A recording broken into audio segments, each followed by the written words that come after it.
Start taking control of your health with functional medicine expert and nurse practitioner Darrell Handwerger. And now, another episode of Integrative Insights, where Darrell, with over 2 decades of real practical experience in functional and integrative medicine, brings the best of today's holistic medicine to you. Nothing in this program should be taken as medical advice. This is for educational purposes only. Consult your healthcare practitioner about anything discussed today before making any changes.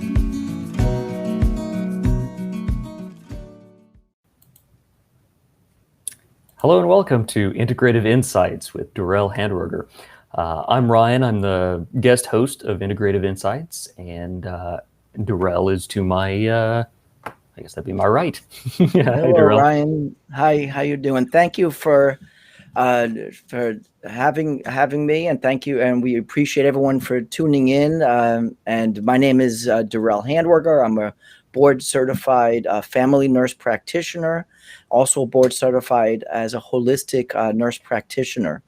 And we are here at South Florida Integrative Health Center, and I'm so happy to be here, getting the word about integrative medicine and holistic medicine out to the public.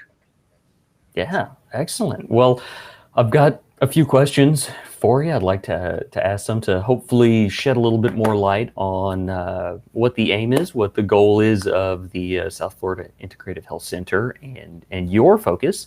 Starting with, how is integrative medicine different from regular medicine? Well, that's a good question. And when we say regular medicine, integrative medicine is putting everything together. So it complements, it goes along with so-called regular medicines. So regular medicine is excellent at diagnosing the lab work, the imaging. They're great at coming up with a diagnosis.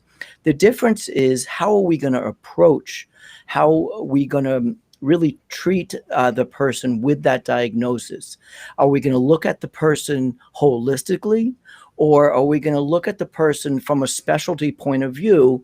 And in regular medicine, or otherwise known as allopathic, which is a word meaning that it treats the symptoms, and it's looking more individually at each particular system.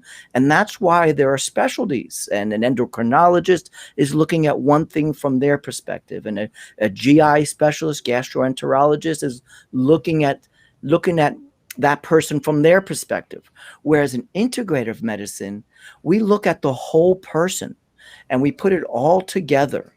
And that is a major difference, because when we put it all together, then we can see that the person is much more than the sum of their parts. In other words, just taking each individual part doesn't really make up that whole person. And that's where that whole mind, body, spirit comes in, and that a person is much more than just a diagnosis, that how their lifestyle, what they're doing in their life, their social interactions, their environment, how well they're sleeping, and their stress all comes into play in really optimizing a person's health.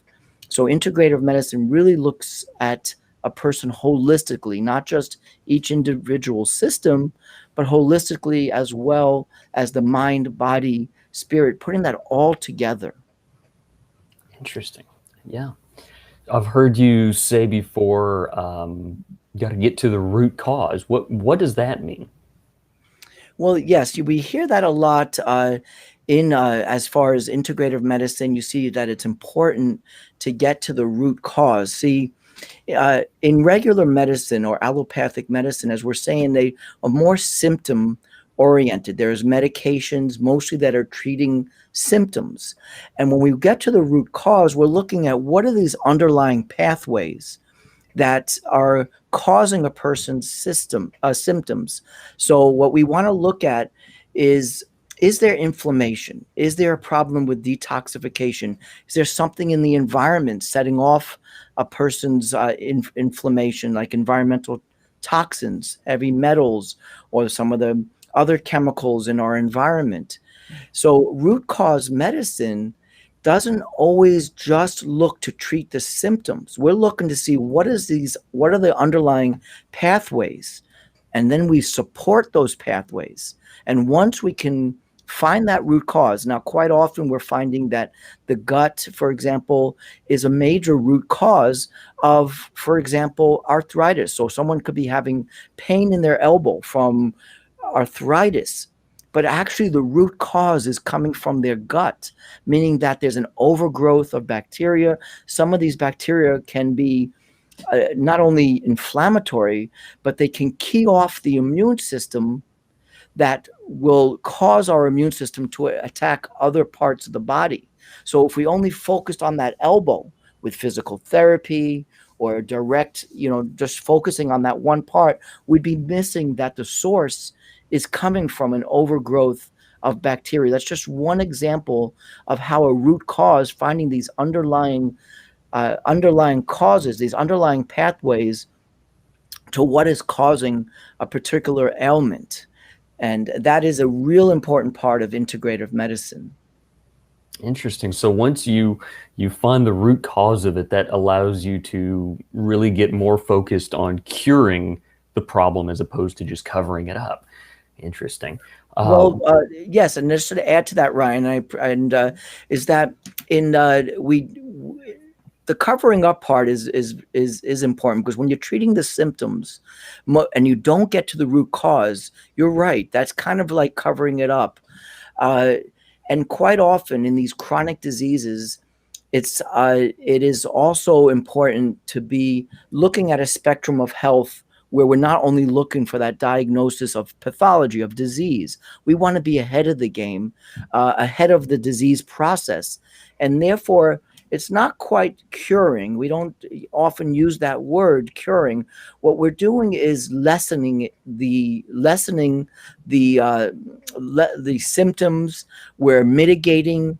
Where as long as the person is keeping up with their lifestyle, what we're recommending as lifestyle, kind of a lifestyle prescription. That's why they call it lifestyle medicine. Where as long as that person keeps that up, then their symptoms are usually mitigated or lessened. But we don't use the word cure, because if they go back to that same lifestyle, eating processed foods, maybe not sleeping right, not having sufficient vitamins and minerals, still being exposed to those environmental toxins, then quite often that autoimmune condition, the inflammation, that can come back. So it's not quite using the word cure, but the important part is that with these lifestyle adjustments and adding in the right foods and nutrients, that the person's symptoms can be alleviated, mitigated, and lessened. that's a very good point. Absolutely. Do you have any examples of some of the ways that you could help with something like the example with the gut problem? What are some of the ways that you like to go about trying to work with that? Well, that's a great question, and this is really the heart of integrative medicine. That is why a lot of what we do is really looking for not only these root causes, these underlying pathways, but the proper testing. So, as an example, what we want to see is there inflammation in the body by markers of like high sensitivity C-reactive protein will let us know if there's systemic inflammation. We then look at markers like homocysteine, which lets us know that possibly there's inflammation inside the arteries, in the vascular system, the arteries and the veins. So what we do is we look first with in-depth lab testing. And this is lab testing that's not so like where they have to be sent to these very expensive, unique labs. They actually can be done at your everyday lab, like LabCorp or Quest. But by looking at these labs at more of a functional medicine point of view, meaning that we're looking at the results not just from that wide reference range, which is extremely broad and doesn't really show the optimal level where that unique person sitting in front of me needs to be. So what we work on is, for example, metabolic. This is the example that you're asking about. Let's say we run a fasting insulin with a fasting glucose and a fasting cortisol. See, that's going to tell us so much more than just doing an A1C, which is just an average of sugars, blood sugars for 3 months. So if a person is up and down with their blood sugars, their average might be looking good. So they're being told at their appointments that everything is good, but when you look deeper and you understand the metabolism of blood sugar, that it involves cortisol, which is our stress hormone. If we're not sleeping well, we're just undergoing the psychological stress or emotional stress or even physical stress with environmental toxins, then that is going to increase the cortisol, which is going to increase then insulin, which is then, because we're testing this on these advanced blood tests and we're looking at optimal levels, we're then able to pick up that a person is having a metabolic issue way before then the diagnosis of pre-diabetes or diabetes comes into action.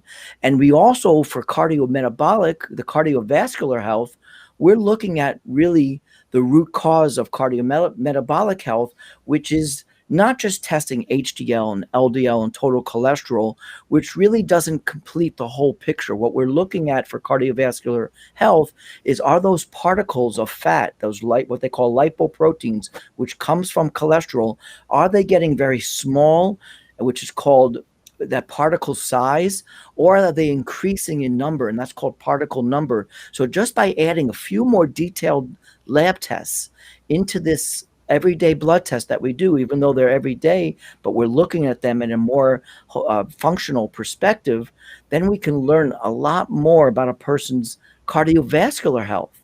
And we can be preventative and proactive as opposed to just waiting by using these standard blood tests where they might look kind of normal, or if they're elevated, maybe it's not the small dense lipoparticles, and therefore the treatment would be different. But yet if we see that the cholesterol is normal, but yet we're doing the particle size and number and those are increased, we can be proactive and preventative, because then we're seeing that although those cholesterol numbers look normal, the types of cholesterol, which are small and dense, are actually the more problematic kind.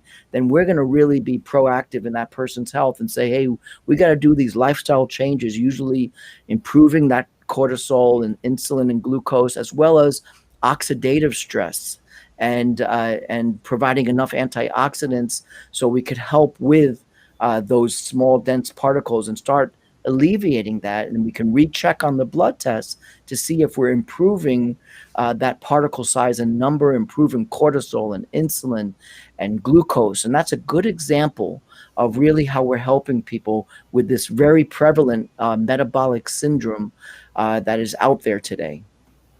Very interesting. That's actually a great segue into my next question. Talking about all the testing, what do you mean when you say test, don't guess? Practically. Right. That's part of what I kind of was just saying, is that we functional medicine has been in its prime for the last 20 years, which I've been a part of, a little bit longer, where we've seen the understanding about the mitochondria, the understanding. Again, this came out since about the last 20, 30 years, where we really understood the mitochondria and its genetics and genomics. We started mapping the human genome. We started understanding more about the gut microbiome, and we definitely understood more about the detoxification systems in the liver. And we understand this so much more that testing became more advanced. Now, instead of understanding that everything is coming from the gut, which we knew 20 years ago, that there was this overgrowth of bacteria, we treated it with this, what's called the 4R program, that became well known in functional medicine about 20 years ago, where you remove, the 4R's stands for remove the overgrowth of bacteria, whether they're parasites, yeast, or other inflammatory types of bacteria. The second R is replace. Now you're going to replace digestive enzymes, possibly assisting hydrochloric acid. And then the third one is reinoculate. That's then bringing back the good microbiome, those good diversity of bacteria.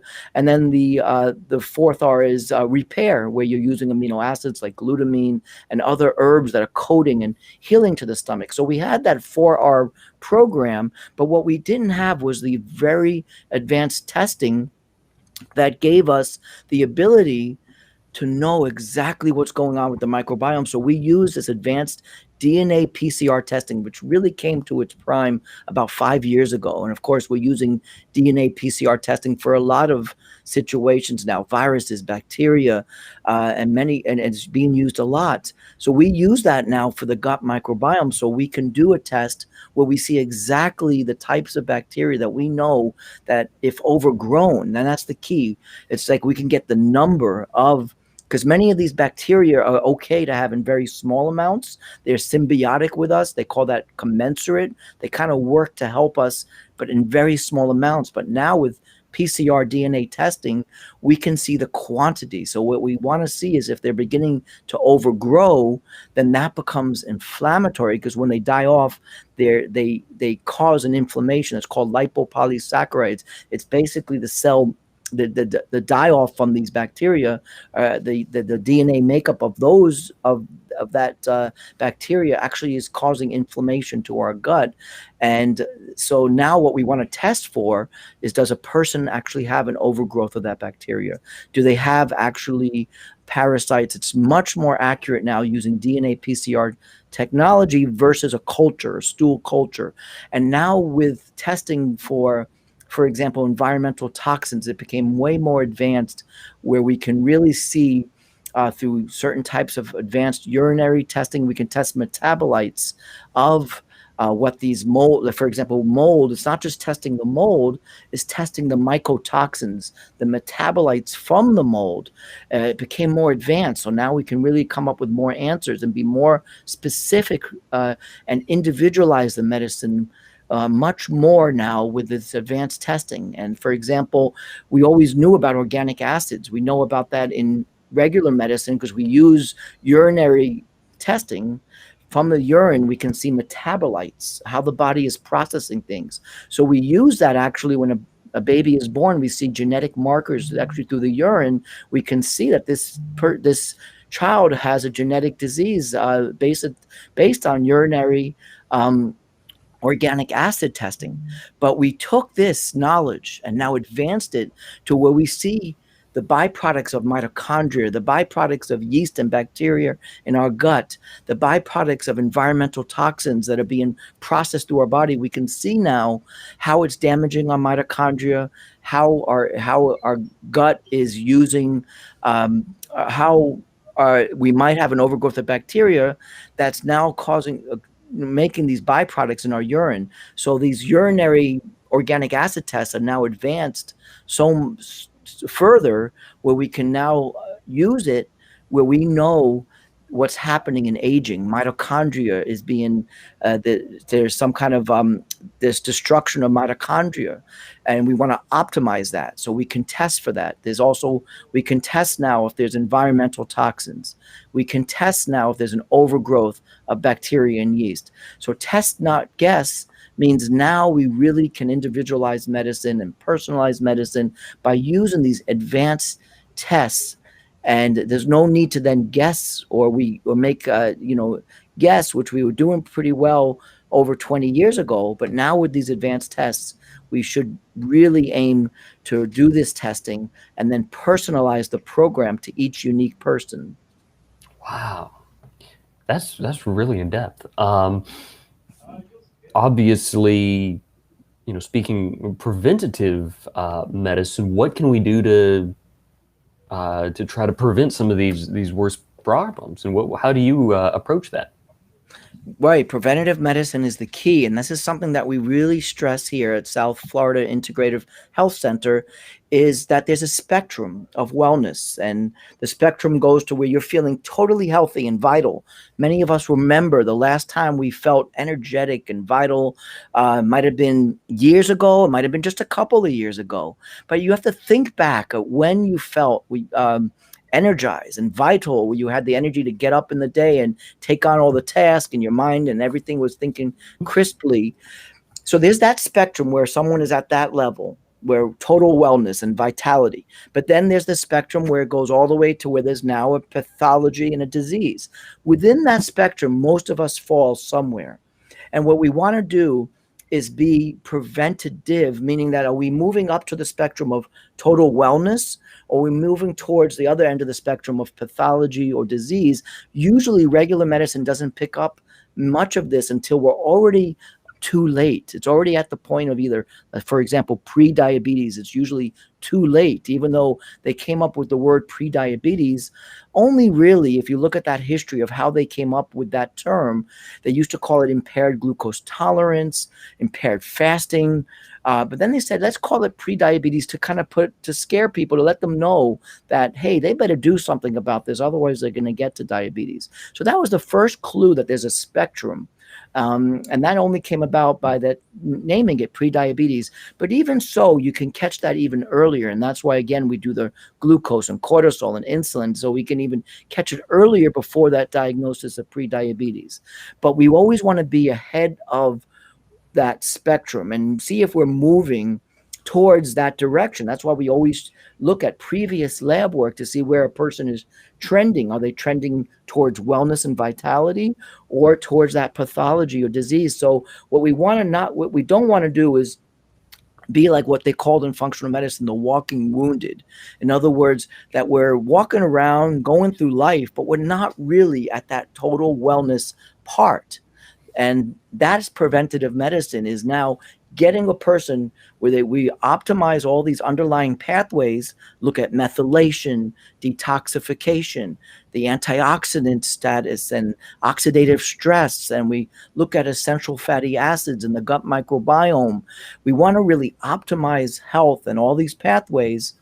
And then we can be preventative, because many of these chronic diseases, they sneak up on people. Diabetes, before they know it, it's a silent killer, they call it, because people don't know that they have this. They're moving on that pathway to disease.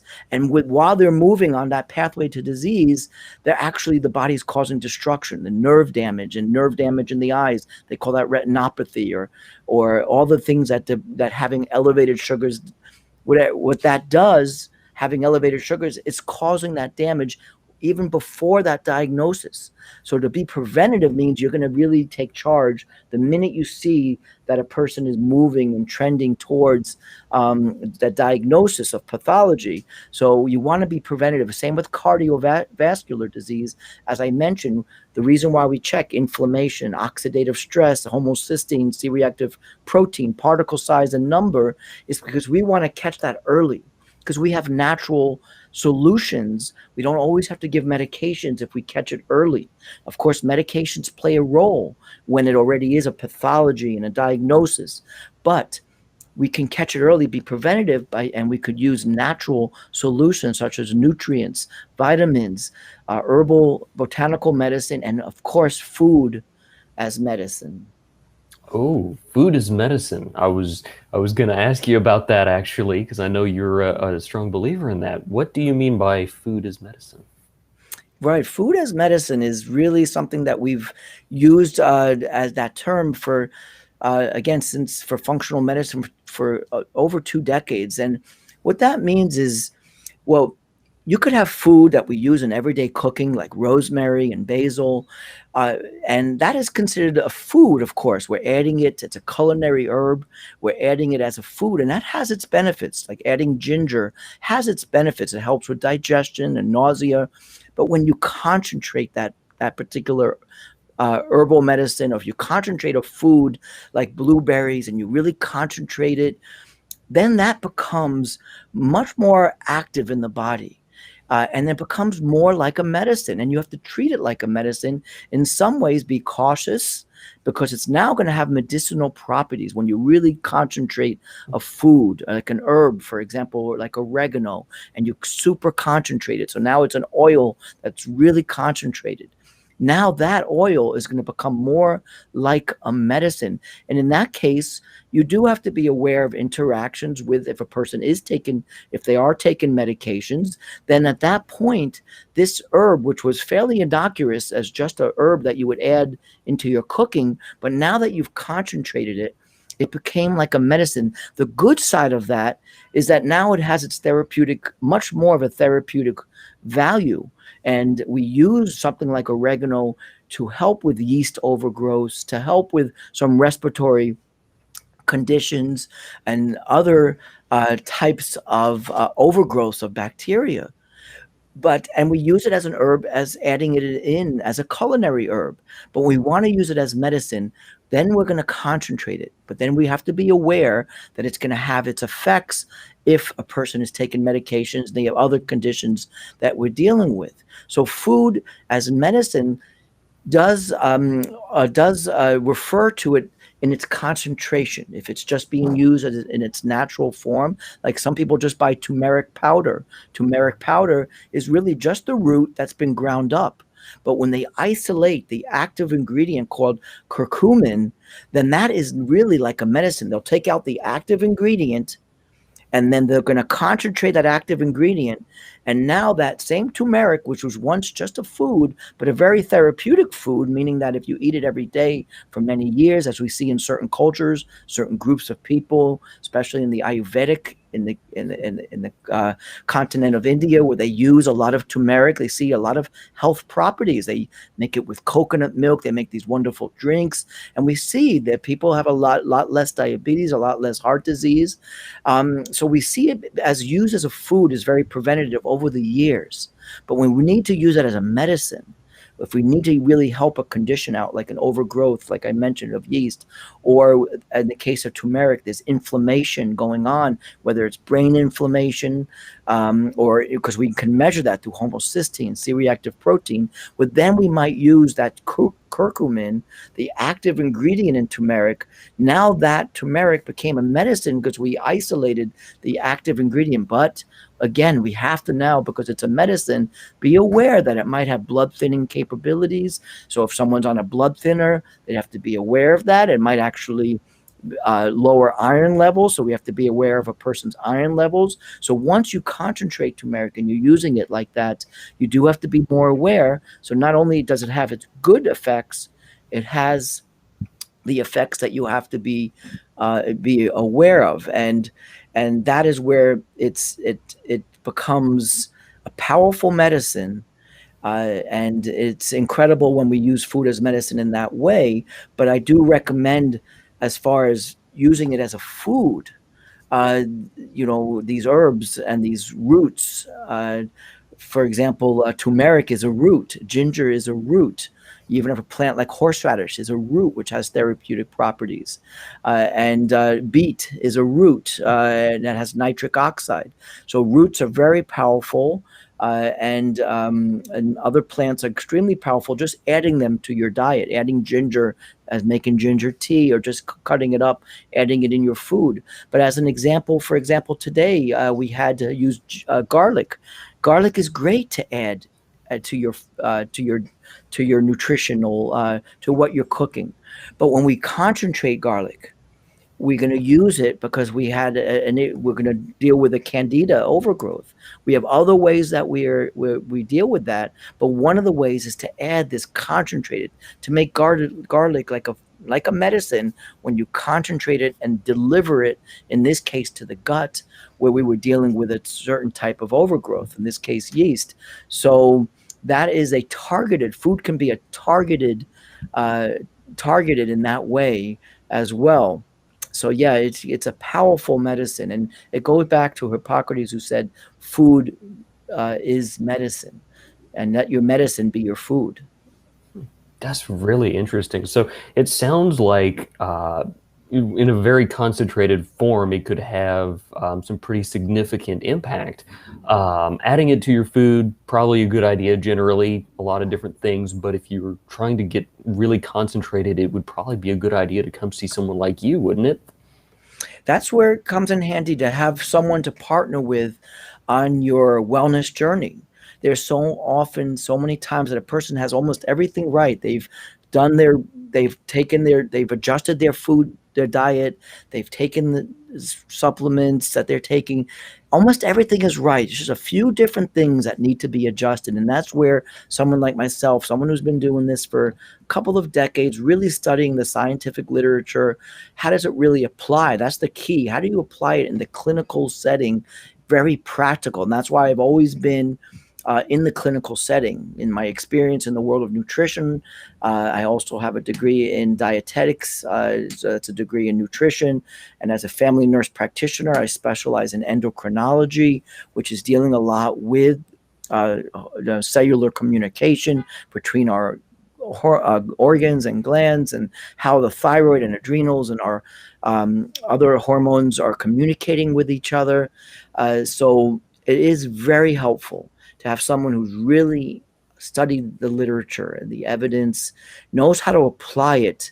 And then usually it's just a few steps that can be tweaked that can really help that person on their wellness journey. Or if a person hasn't gone on the wellness journey, this is a lot of information to put together, and that way the person doesn't take these wrong steps. Quite often, the road to good, the road is paved with good intentions, but it wasn't right for them in their particular case. So because this is now, I personalize it. It's personalized medicine. It's individualized based on the unique testing, based on this advanced testing, and based on that person's unique lifestyle and what they're doing in their lives, with their, how they're sleeping, what kind of foods they're eating, their environment.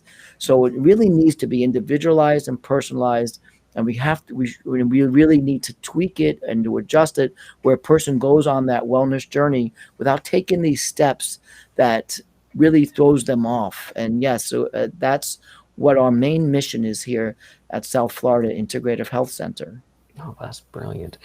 That makes me really encouraged with how much garlic I eat, honestly. That's good. No, that's wonderful. Actually, this might be very interesting to do a follow-up show talking specifically about the value of different herbs and foods and things. Could think about that. Yep, we look forward to providing this information, because this is so important. It's, again, one of our missions here is to bring functional medicine to the public, make it available and accessible. And yes, we look forward to further shows of integrative insights where we could bring more information, where people can now see how functional medicine is really getting to the root cause and being really truly practicing preventative medicine. That's fantastic. And also, viewers, if you have any questions or need anything answered, comment on whatever platform you're on, and we'll do our best to get back to you. Yeah, that would be great.